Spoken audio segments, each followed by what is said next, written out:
माँ, चमेली अंदर खड़ी रसोई में रोटी बेल रही थी। हाँ, क्या हुआ? पापा खिलौने लेकर कब आएंगे? कितनी देर से बाजार गए हुए हैं। किट्टू आने वाला है। अरे आ जाएंगे। तभी पीछे से लक्ष्मी के पापा हाथ में खिलौनों का एक बड़ा सा थैला लिए अंदर आ जाते हैं। कहाँ रह गए थे पापा? अरे आ गया भाई, आ गया। क्यों शोर मचा रही हो? तो किट्टू अभी आता ही होगा। आते ही बोलेगा मुझे, मौसी मेरे नए खिलौने कहाँ हैं? और नहीं दिखे ना तो हल्ला मचा देगा। तभी गेट खटखटाने की आवाज आई। लक्ष्मी के चेहरे पर एक बड़ी मुस्कान आ गई और दौड़कर गेट खोलने वो चली गई। अरे आज तो भांजे के आने की खुशी में पैर ही नहीं टिक रहे इसके जमीन पे। चमेली भी फटाफट रसोई से बाहर निकल कर आती है।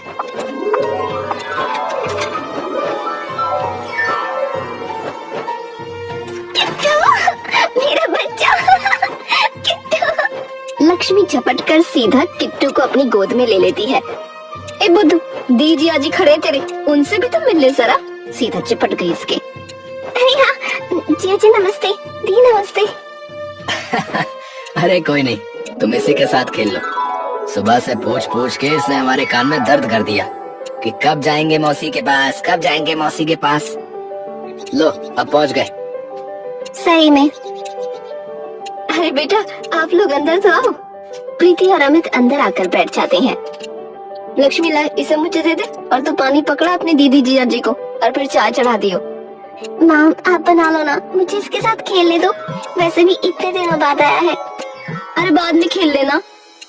अरे एक हफ्ते तेरे ही पास है, जितना मर्जी उतना खेल लेना इसके साथ। ये सुनते ही लक्ष्मी एकदम खुशी से उछल पड़ी। सच में? हाँ, तो तू रुकने आई है? नहीं माँ, असल में वो मैं और अमित वैष्णो देवी जा रहे हैं एक हफ्ते के लिए, तो सोचा इसे यहीं छोड़ देते हैं, क्योंकि वहाँ तो ये परेशान हो जाएगा, चढ़ाई वगैरह में थक जाएगा ना, और घर में माँ बापू से संभाला नहीं जाएगा इसे इतने दिन तक। तो अरे वाह, किट्टू सुना तो नहीं, तू अब मौसी के साथ ही रहेगा एक हफ्ता। खूब सारी खेली खेली करेंगे। बहुत सारी। अरे अच्छा, अब अगर संतुष्ट हो गई हो तो चाय बना ले जरा। हाँ, अब आप बेशक ले लो इसे। लक्ष्मी किट्टू को चमेली की गोद में पकड़ा देती है और अंदर चाय बनाने चली जाती है।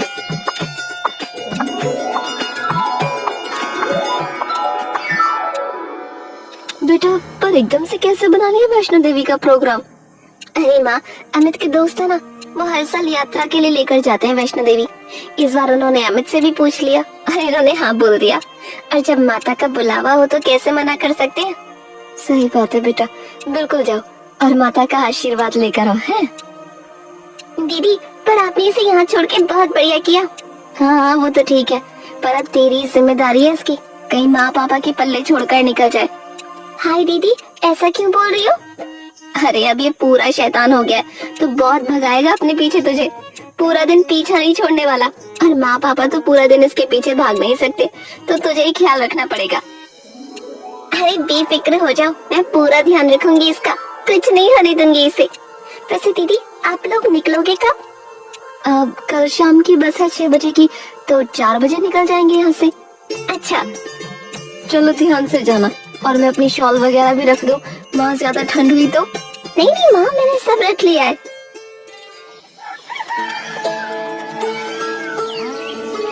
अगले दिन ध्यान से जाना दोनों, है ना? अमित आकर परवीन और चमेली के पैर छू लेता है। अरे अरे, आयुष्मान भवा। जीते रहो जीते रहो। लक्ष्मी, एक और बात, इसे ज्यादा दूध मत देना, उससे पेट खराब होता है इसका। अरे दीदी, मैंने कहा ना चिंता मत करो, आप बेफिक्र होकर जाओ। ठीक है। प्रीति किट्टू के पास आकर उसका माथा चूम लेती है। मम्मी कुछ दिनों के लिए बाहर जा रही है, तो मौसी और नाना नानी को तंग मत करना, ठीक है? मम्मी, पर आप कहाँ जा रहे हो? मुझे भी चलना है आपके साथ। अरे तुम्हें अपनी मौसी के साथ नहीं रुकना? हम पूरा दिन खेली खेली करेंगे और खूब मस्ती करेंगे, तब भी नहीं रुकोगे? रखूंगा। सब लोग हंसने लगते हैं। ये हुई ना बात। ठीक है माँ, हम चलते हैं। ठीक है बेटा। प्रीति और अमित वहाँ से निकल जाते हैं। किट्टू, करें खेली खेली शुरू? हाँ चलो। पूरे घर में मानो एकदम खुशी की लहर सी दौड़ जाती है। लेकिन किसे पता था कि तूफान के आने से पहले की चुप्पी थी। एक हफ्ते बाद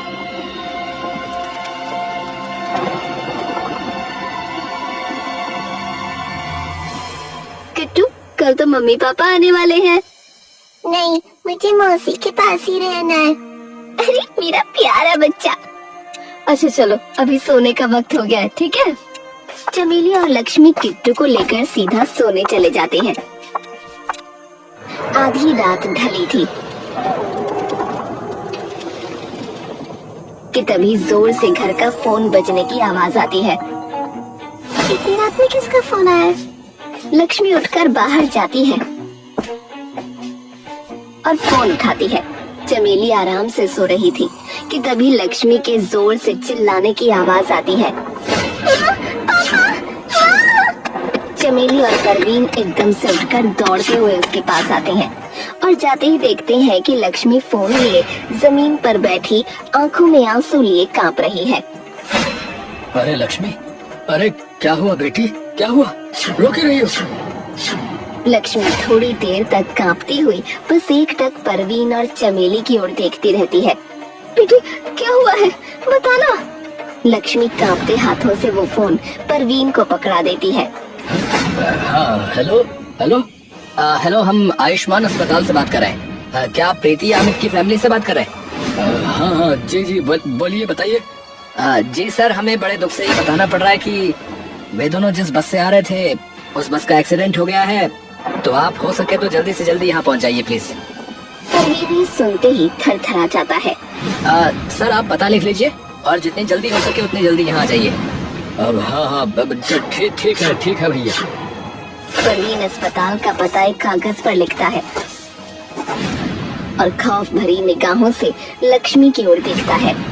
क्या हुआ, मुझे भी तो कुछ बताओ। अरे वो अस्पताल से फोन था कि अमित और प्रीति का आते हुए एक्सीडेंट हो गया है, तो वहाँ आने के लिए बोल रहे हैं। चमेली अपना सर पकड़कर नीचे गिर जाती है। हे राम, नहीं नहीं नहीं नहीं, ये नहीं हो सकता। अरे अभी इसका वक्त नहीं है, हमें जल्दी वहाँ पहुँचना होगा। लक्ष्मी बेटी, तू यहीं किट्टू के साथ रहे, हम देख कर आते हैं कि क्या हुआ है। अरे तुम जल्दी उठो, चलो जल्दी। परवीन और चमेली तुरंत वहाँ से निकल जाते हैं।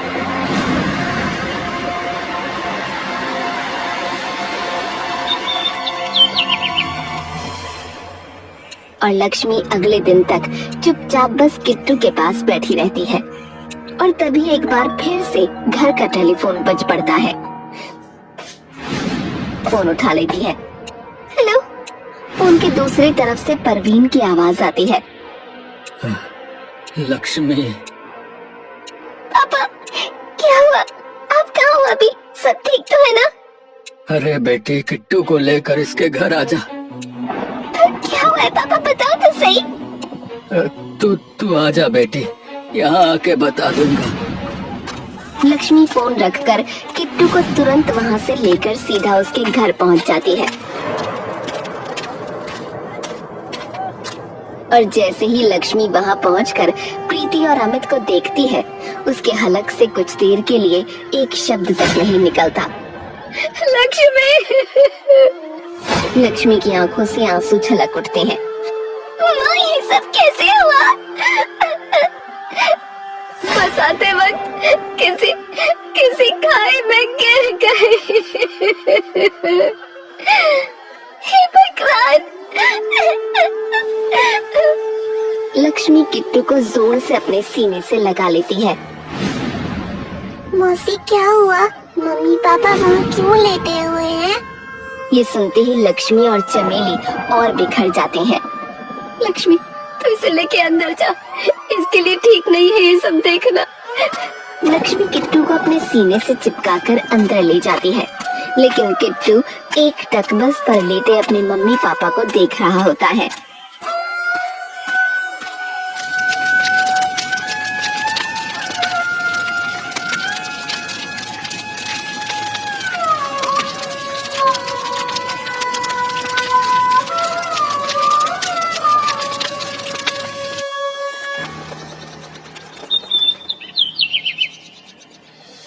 प्रीति और अमित का अंतिम संस्कार करने के बाद अमित के माता पिता और प्रीति के माँ पिता एक साथ बैठे होते हैं।